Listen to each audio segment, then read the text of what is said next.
नमस्कार दोस्तों, target with SDM आप सभी का स्वागत है। हम उम्मीद करते हैं कि आप सभी स्वस्थ होंगे।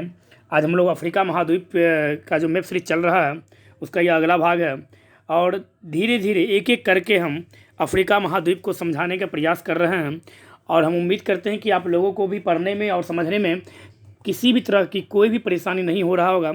यदि आप लोग मैप से, यदि आप लोग अफ्रीका के मानचित्र से और पढ़ते समय या इस वीडियो को देखते समय आप मानचित्र यदि अपने सामने रखते होंगे तो कहीं से किसी भी प्रकार का कोई भी कठिनाइयों का सामना नहीं करना पड़ रहा होगा।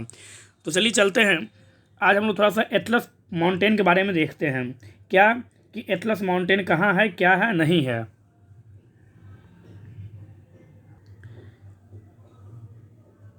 एटलस पर्वत का जो विस्तार है वह मोरक्को, अल्जीरिया और ट्यूनीशिया में है। यह जो है आपका एटलस पर्वत जो यहाँ लिखा हुआ है, इसका जो विस्तार है कुछ इस तरह से है। इसका विस्तार आप यहाँ पर देख सकते हैं, कुछ हरा कलर का इस तरह से कुछ लकीर आपको दिखाई दे रहा होगा। तो एटलस पर्वत का विस्तार कुल अफ्रीका कितने देशों में है? 3 देशों में, मोरक्को, अल्जीरिया और ट्यूनीशिया में एटलस पर्वत का विस्तार है। एटलस पर्वत का सर्वाधिक हिस्सा किस देश में है जब पूछे तो आप देख सकते हैं यहाँ से लेकर यहाँ तक का जो क्षेत्र है यह है अल्जीरिया का। इसका मतलब यह हुआ कि एटलस पर्वत का सर्वाधिक हिस्सा जो है वह अल्जीरिया में है। एटलस पर्वत स्थित है अफ्रीका के किस हिस्से में?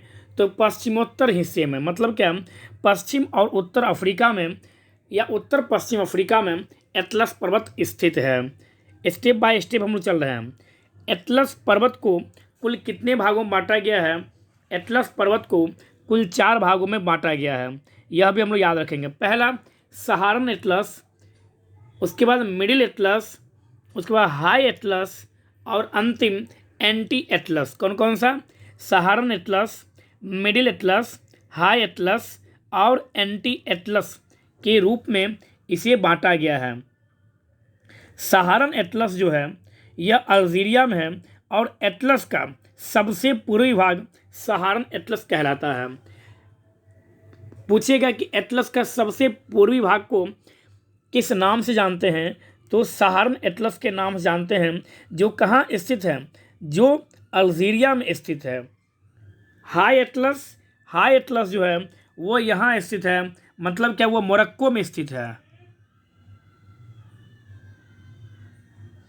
हाई एटलस कहाँ है? हाई एटलस मोरक्को में स्थित है। हाई एटलस के उत्तर में मिडिल एटलस स्थित है। हाई एटलस जो मोरक्को में स्थित है उसके उत्तर में जो है वह मिडिल एटलस है और वह भी मोरक्को में ही स्थित है। मतलब क्या, मिडिल एटलस के दक्षिण में हो गया कौन सा? तो हाई एटलस, और हाई एटलस के उत्तर में हो गया कौन सा?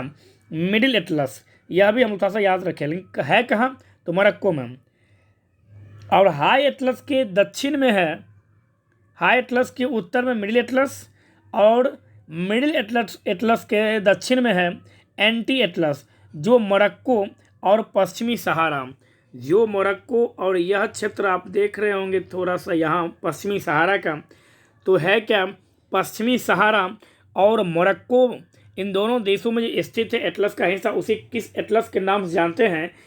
उसे एंटी एटलस के नाम से जानते हैं। यह भी आप यहाँ सा याद रखेंगे।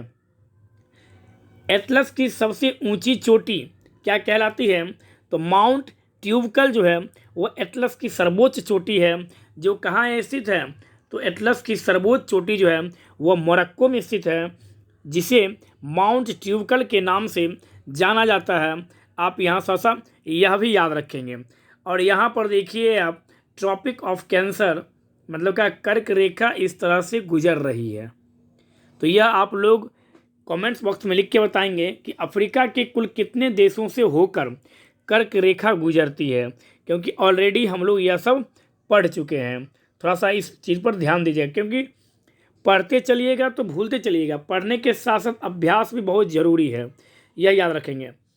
फिर पूछता है कि एटलस पर्वत का प्रकृति कैसा है? तो एटलस पर्वत का प्रकृति जो है वह नवीन वलित पर्वत है। एटलस का विस्तार, तो एटलस का विस्तार जो है वह सहारा मरुस्थल में है। कहाँ है? तो सहारा मरुस्थल में। किस मरुस्थल में? तो सहारा मरुस्थल में जो है वो एटलस का विस्तार है। हॉगर माउंटेन कहाँ है? तो हॉगर माउंटेन जो है वह भी अल्जीरिया में ही स्थित है, यह भी याद रखेंगे।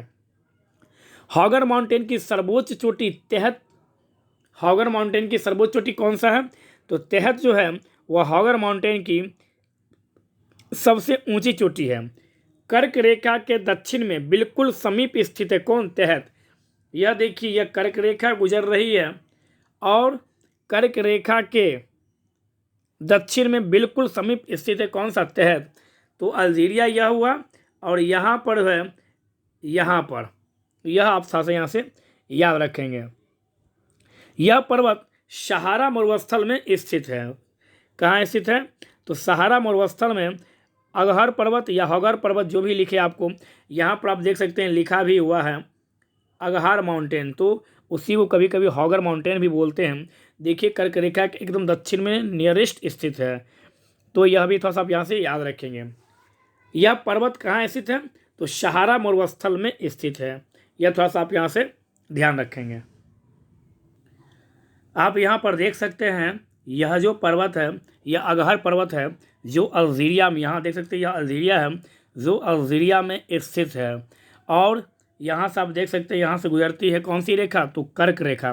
कर्क रेखा के सबसे नियरेस्ट यह पर्वत जो है यह स्थित है, यह भी आप थोड़ा सा यहाँ से याद रखेंगे। उसके बाद है तिबेस्ती माउंटेन, जो चाड और लीबिया में स्थित है। यह हुआ आपका तिबेस्ती माउंटेन, यह आप जो देख रहे हैं काला रंग से लिखा हुआ है तिबेस्ती माउंटेन, यह हुआ चाड और यह हुआ लीबिया। मतलब क्या? चाड और लीबिया के बीच में, यह आप देख रहे हैं यह हुआ सीमा इसका, तो इसके बीच में यह स्थित है तिबेस्ती माउंटेन। किसके किसके बीच? चाड और लीबिया के बीच में तिबेस्ती माउंटेन स्थित है। पश्चिम में फूटा जलोन पहाड़ी जो है वह गिनी में स्थित है। कहाँ? तो गिनी में। गुयाना अलग है, बिसाऊ गिनी अलग है। तो आपको यहाँ से याद रखना है कि पश्चिम में फूटा जलोन की जो पहाड़ी है वह कहाँ स्थित है? तो वह गिनी में स्थित है। उसके बाद आता है आडामावा की पहाड़ी, जो कैमरून में स्थित है। कैमरून यहाँ है, और आडामावा की जो पहाड़ी है यह कैमरून में स्थित है, यह भी यहाँ सब थोड़ा सा याद रखेंगे।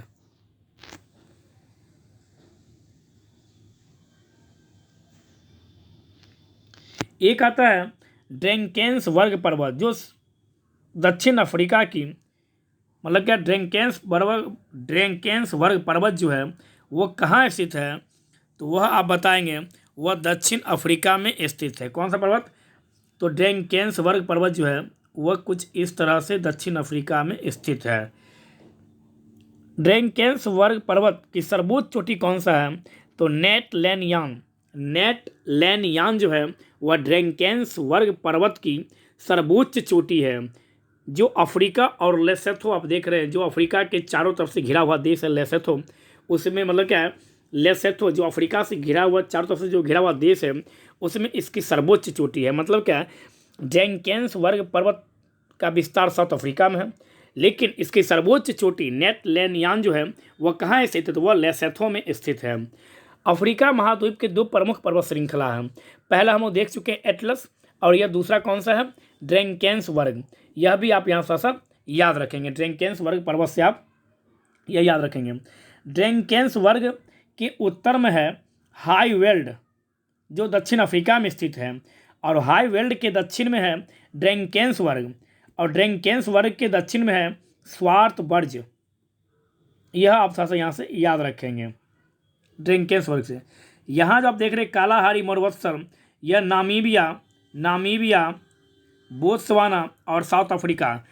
कालाहारी मरुस्थल का जो विस्तार है यह कुल कितने देशों में है?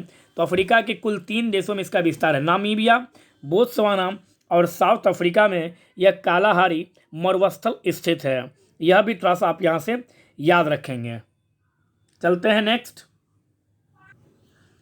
अफ्रीका की सबसे ऊंची चोटी माउंट किलिमंजारो जो है वो कहाँ स्थित है?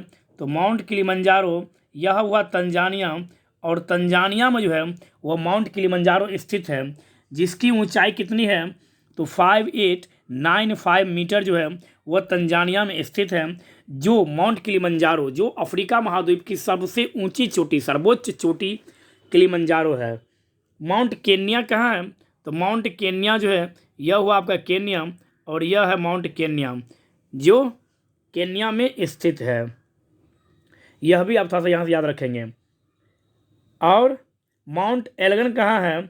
वह युगांडा में स्थित है।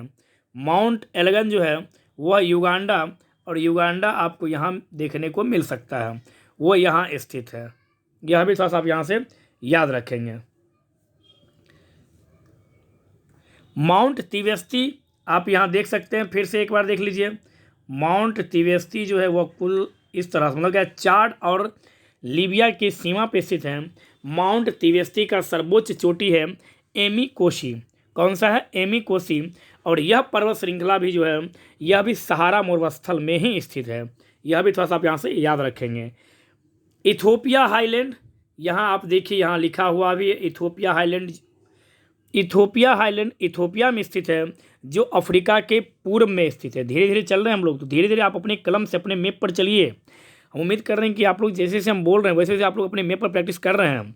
इथोपिया हाईलैंड कहाँ? इथोपिया में है, जो अफ्रीका महाद्वीप के किस हिस्से में? तो अफ्रीका महाद्वीप के पूर्वी हिस्से में स्थित है।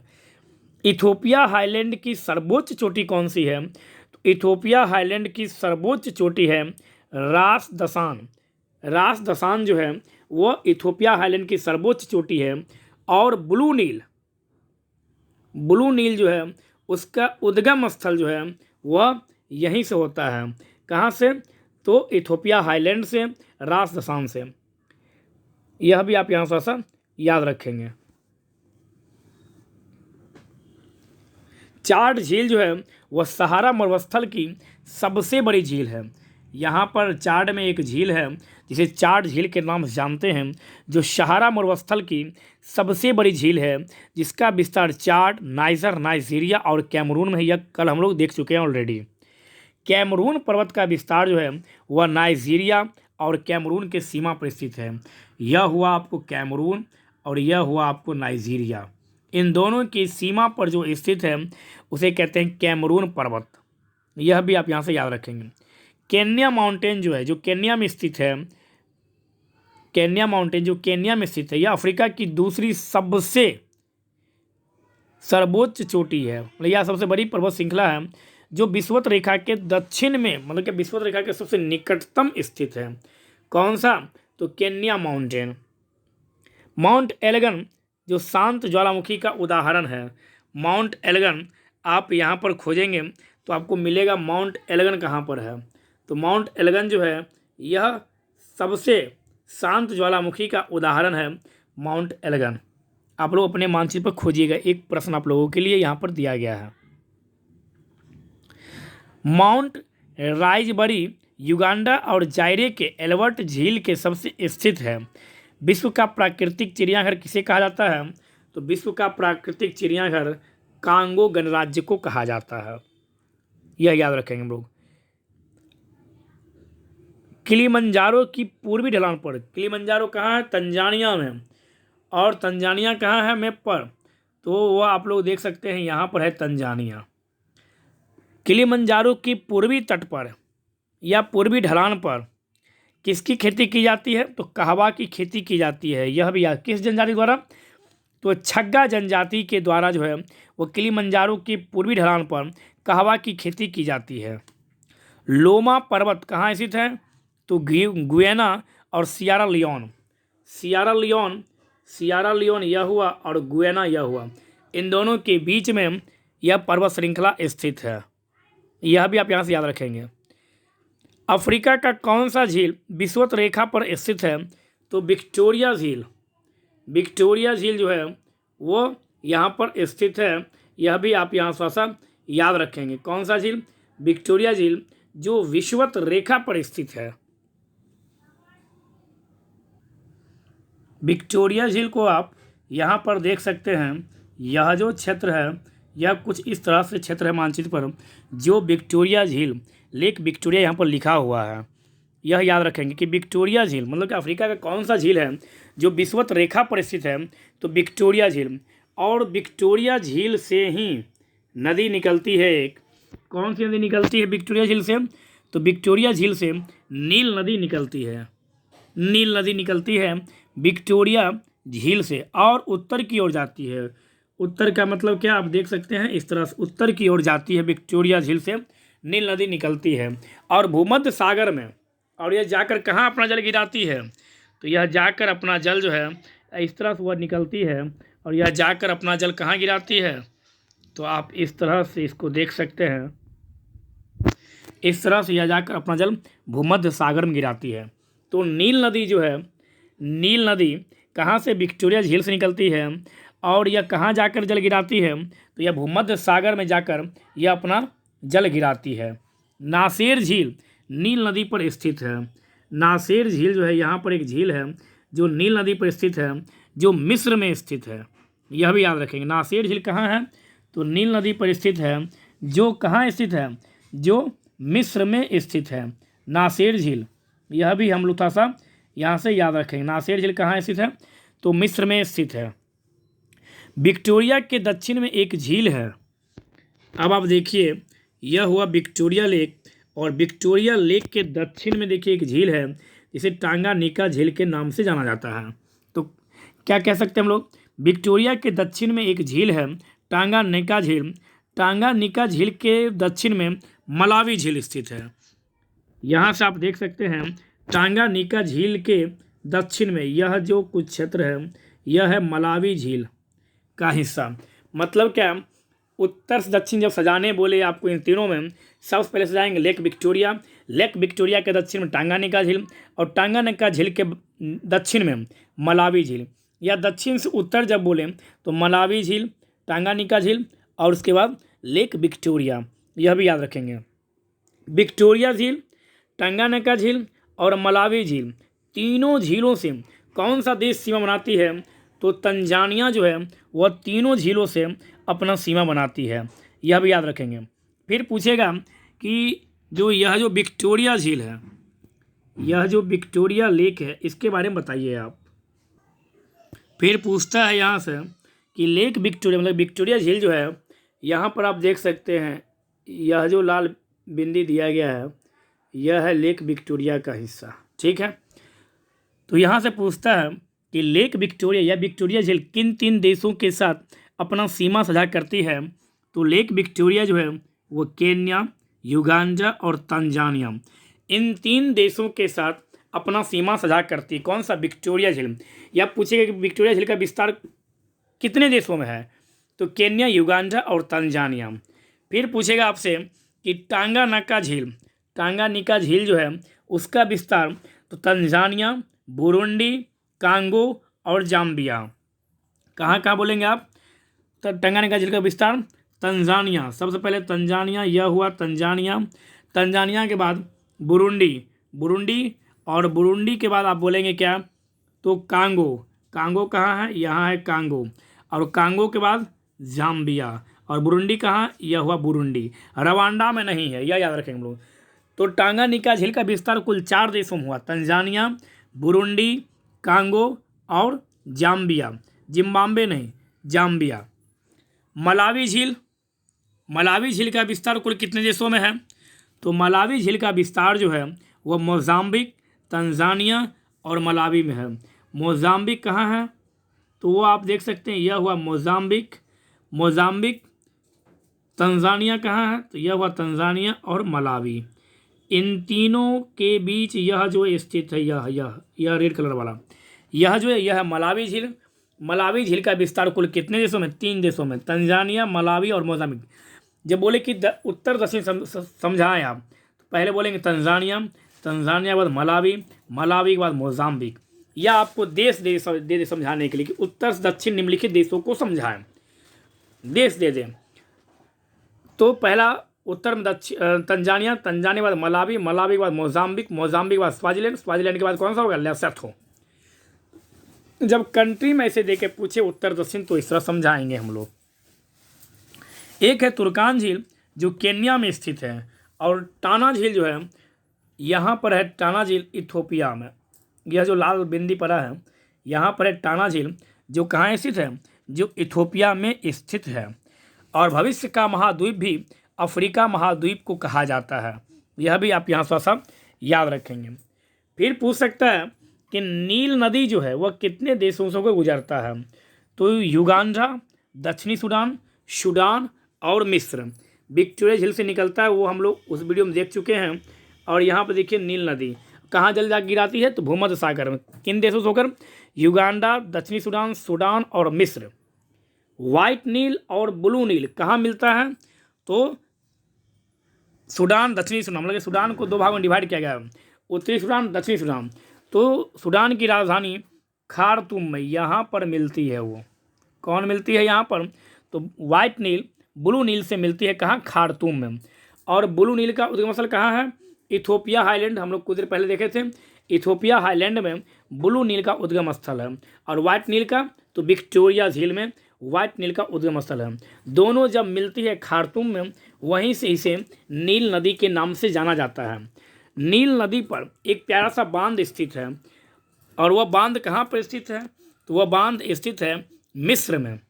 कहाँ पर है? तो इस तरह से नील नदी देखिए अब गुजर रही है। इस तरह से देखिए नील नदी गुजर रही है। और यहाँ पर मिस्र में यहाँ पर एक बांध है।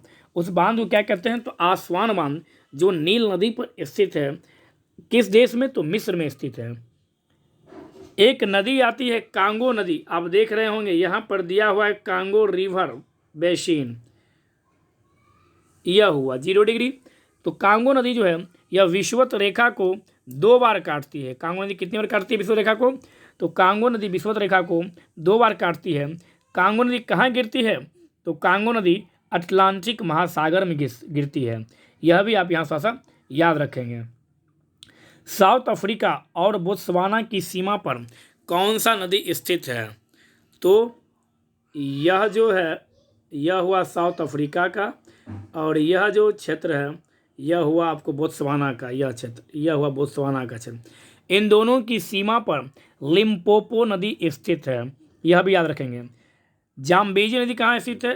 तो जाम्बेजी नदी कुछ इस तरह से है। जिम्बाब्वे और जाम्बिया, या जाम्बिया और जिम्बाब्वे की सीमा पर कौन सी नदी बहती है? तो जाम्बेजी नदी बहती है। जाम्बेजी नदी पर जल विद्युत के लिए एक बांध बनाया गया है जाम्बेजी नदी पर, जिस बांध का क्या नाम है? करीबा बांध जो है वह जाम्बेजी नदी बनाया गया है। दक्षिण अफ्रीका का प्रमुख शहर कौन सा है? तो दक्षिण अफ्रीका का प्रमुख शहर है जोहान्सबर्ग। यह आप यहाँ से याद रखेंगे। वही जोहान्सबर्ग जिसे स्वर्ण नगरी के नाम से जाना जाता है। यह आप थोड़ा सा यहाँ से याद रखेंगे। कांगो गणराज्य में सदाबहार वन पाया जाता है। विषुवत रेखा से उत्तर, इसके उत्तर या इसके दक्षिण, विषुवत रेखा से उत्तर या दक्षिण जाने पर शवाना जलवायु पाई जाती है। विषुवत रेखा से उत्तर या दक्षिण जाने पर कौन सी जलवायु पाई जाती है? शवाना जलवायु पाई जाती है। शवाना जलवायु जो है वो मोटी और कठोर घास जहाँ पाई जाती है उसे सवाना जलवायु के नाम से जानते हैं। दक्षिण अफ्रीका में शीतोष्ण जलवायु या प्रेयरी जलवायु को क्या कहते हैं? दक्षिण अफ्रीका में तो उसे वेल्ड कहते हैं। अत्यधिक महत्वपूर्ण क्वेश्चन पूछा जाता है कि दक्षिण अफ्रीका में शीतोष्ण घास के मैदान को क्या कहते हैं? तो वेल्ड कहते हैं। यह भी आप यहाँ थोड़ा सा याद रखेंगे। जिब्राल्टर की जल संधि है उसे भूमध्य सागर की कुंजी कहा जाता है। और जिब्राल्टर की संधि किसके किसके बीच स्थित है? तो आप जब देखेंगे तो आपको पता चलेगा। जिब्राल्टर की जल संधि जो है यहाँ पर है मोरक्को और यूरोप का एक प्यारा सा देश है जिसका नाम है यह हुआ स्पेन। तो मोरक्को और स्पेन के बीच जो है वह जिब्राल्टर की जल संधि स्थित है। किसे किसे बीच? तो मोरक्को और स्पेन। मोरक्को कौन सा देश? मोरक्को हुआ अफ्रीका महाद्वीप का देश और स्पेन हुआ यूरोप महाद्वीप का देश। यह भी याद रखेंगे। एशिया अफ्रीका से अलग होता है किस महासागर से या किस सागर से? तो रेड सी से। यह हुआ एशिया महाद्वीप का हिस्सा और यह हुआ अफ्रीका महाद्वीप का हिस्सा। तो एशिया अफ्रीका से अलग होता है किस सागर से? लाल सागर से। लाल सागर और भूमध्य सागर इन दोनों के बीच जो स्थित है उसे क्या कहते हैं? सुएज नहर कहते हैं, जिसका निर्माण 1869 में किया गया और जो खोला कब गया? 1956 में खोला गया। यह भी याद रखेंगे। मोजाम्बिक आपको यहाँ पर मिलेगा एक प्यारा सा देश जिसका नाम है यहाँ पर मोजाम्बिक, और यहाँ को मिलेगा मोजाम्बिक चैनल, मोजाम्बिक जलमार्ग। और यह जो है यह है मेडागास्कर द्वीप। मोजाम्बिक जल संधि या मोजाम्बिक की जो जलधारा चलती है वह कैसी जलधारा है? तो वह गर्म जलधारा है। यहाँ पर आप देख सकते हैं इंडियन ओशियन। तो जब मोजाम्बिक यहाँ है तो इसकी जलधारा भी किधर चलेगी, इंडियन ओशियन में। तो पूछता है कि मोजाम्बिक की जलधारा कैसी जलधारा है, तो गर्म जलधारा है। किस महासागर की जलधारा है, तो आप बताएंगे यह हिंद महासागर की गर्म जलधारा है, मोजाम्बिक जलधारा। यह भी आप थोड़ा सा यहाँ से याद रखेंगे। बुशमैन जनजाति कहाँ पाया जाता है, कालाहारी मरुस्थल में। और बद्दू जनजाति कहाँ पाया जाता है, सहारा रेगिस्तान में। यह भी थोड़ा सा आप यहाँ से याद रखेंगे। तो आज हम लोग अफ्रीका महाद्वीप का यह मैप सीरीज में आज बहुत सारा चीज़ समझने का हम लोग प्रयास किए। हम उम्मीद करते हैं कि यदि आप इतना भी अफ्रीका महाद्वीप के मैप सीरीज में यदि आप इतना भी सही ढंग से लिख लेते हैं, पढ़ लेते हैं और मैप पर प्रैक्टिस 3-4 बार कर लेते हैं, तो संभवतः अफ्रीका महाद्वीप से प्रश्न नहीं छूटना चाहिए। संभवतः ऐसा नहीं होना चाहिए। ठीक है, धन्यवाद। स्वस्थ रहिए, मस्त रहिए, बड़ों का सम्मान कीजिए, छोटों को प्यार दीजिए।